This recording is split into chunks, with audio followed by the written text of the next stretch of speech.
Son of a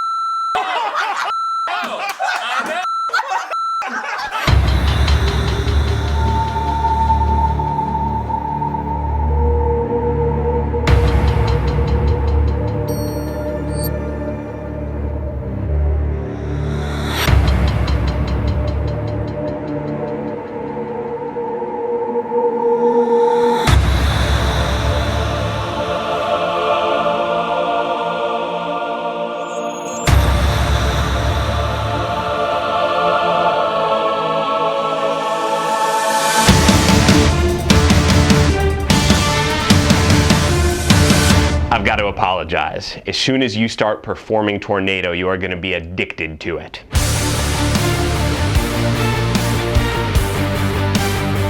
Tornado is deceptively simple. The cards, they do all the work for you, so there's no fidgeting or funny moves. The trick uses two cards, that's it, a 7 and a 4.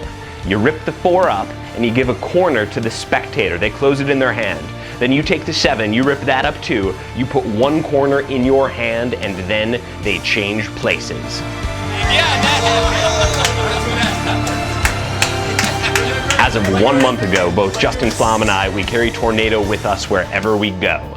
Tornado playing cards are made by the USPCC, the United States Playing Card Company. That is the same people that make bicycle cards. I am happy to tell you that refills are not expensive. We have kept this really inexpensive because we don't want to burn you. We want you performing this trick wherever you go.